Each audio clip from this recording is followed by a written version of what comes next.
Shalom, I'm Yeremia, and today I wanted to discuss the Hebrew versions of Matthew and Luke that some people are out there promoting as having support for the name Jehovah.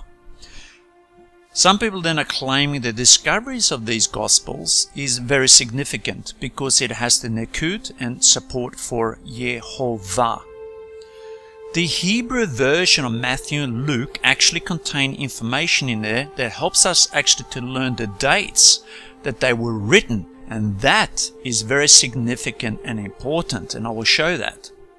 The Hebrew version of Matthew and Luke contain vowel points. These vowel points in Hebrew are called nikud, and in English it just mainly means punctuation.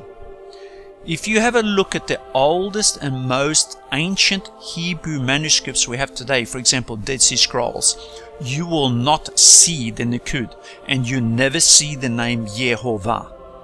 However, if you grab a newer and more modern Hebrew manuscript, you will notice under the Hebrew characters like dots and lines, for example, you might see a couple of dots and 3 dots and so on. And each of those have a name like Sigal and Patak and so on.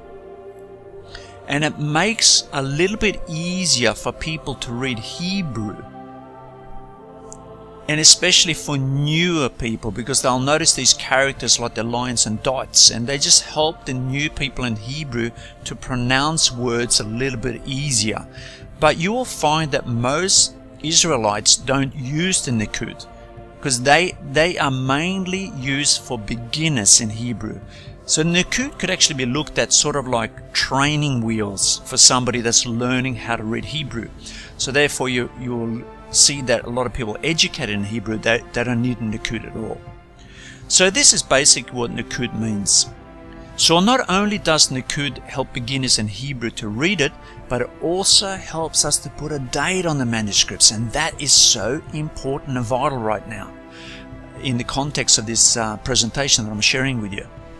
So may I say, also on the topic of this, I'm actually against nikud. I prefer the older manuscripts like we have the Dead Sea Scrolls, etc., because I believe it, just in my personal opinion, I believe it's forbidden to add anything to Scripture, as it changes words, names, meaning, the way we pronounce things that was not directly taught by the Creator. And if you watch my other videos on Yahweh and Jehovah, you will notice that as a result of these artificially added point system, it's changing the whole Scripture, the way the names and words are pronounced and the meaning of it. And that, in my opinion, is absolutely forbidden to add or remove from Scripture. If we found the original Hebrew manuscripts, they would not have the nikud. So far as to say, the nikud actually helps us to identify the dating, as I've mentioned. So that's very important, because that way we can actually identify the dates when these were written, and we can clearly see that there is no chance whatsoever that Luke or Matthew were authors of these manuscripts. We can tell by the nikud that these manuscripts were written hundreds of years after the death of Matthew and Luke, and that they would not have appeared in the originals and do not reflect or mirror the original manuscripts.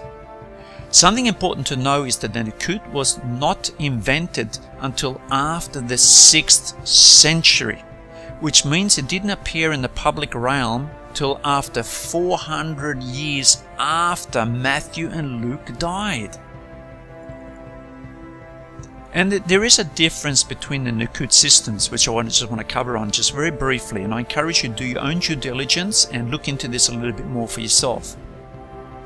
But it's crucial to date the different nikud systems, as this is very important, because as I'll be showing now, it gives us a very clear indication and understanding when these particular new, quote-unquote, Hebrew New Testament manuscripts that have apparently been discovered, so that we can accurately date them to know that they are nothing like the originals would have been, and they have not been written by the original authors of the Gospels, and that they only contain the name Jehovah based on the 6th century and onwards artificially added vowel pointing that creates the new made-up name of Jehovah.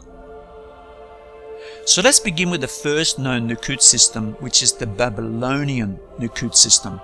And it was introduced by the Babylonian Jews during the early medieval era. Now remember that, because that is very important. Because that means it was never before the year 500, so nowhere near the 3rd century or the 2nd century or the 1st century. It was nowhere near the dates where Matthew and Luke were alive writing the Gospels. The main feature of the Babylonian Jews was to have the Nukud above the letters, and that is significant, and I want you to remember that. And the one used today is the later Nukud, the Tiberian Nukud system, which has other unique markings like curvature, short squiggly lines. You'll notice if you have a look at them. You'll notice someone reading the later Nukud system that they harmonize and they chant in a way as they are reading as a result of the Tiberian Nukud. So it has a different purpose. But also keeping it back in your mind too, these were artificially inserted by man, not the Creator. Not inspired by the Creator. This is a man's invention, and that's why we get made up the name Jehovah. And it's important to understand all this, because that helps us to understand where and how the name Jehovah was created and invented and artificially made up, and how it was never in existence before the 6th century when the different Nukud systems were invented. So the other Nukud system around the same time is the Eretz Israel Nukud system, which also places the Nukud above the letters like the Babylonian counterparts. But it was slightly different in how they applied the Nukud above the letters. But those two, they have the Nukud above the letters. Then the other Nukud system is the Tiberius Nukud system, which is what we see mostly today. And the difference with this one is that the Nukud is placed under the letters. So the other ones were placed above, and the Tiberius Nukud system is placed under the letters. There is an exception, however, the Aleppo Codex, which seems to use both forms, and as a result the name Jehovah was created that does not appear without the Nukud, which the Masoretes invented with the vowel signs, which are placed above, below, or sometimes within the letters, I believe.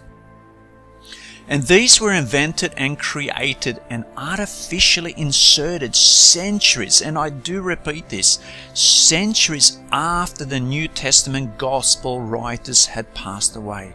So these manuscripts cannot be relied upon, and they contain zero evidence, proof or support for the name Jehovah, as Jehovah is not the original true name. Actually, please watch my video titled Biblical and Hebrew Scholar Shows Why Jehovah and Jehovah Are Wrong, where a Hebrew scholar explains how Jehovah was invented and made up and is not the original name, and why it never appears in the earliest manuscripts we have today. The Jehovah name comes mainly from the Masoretic family.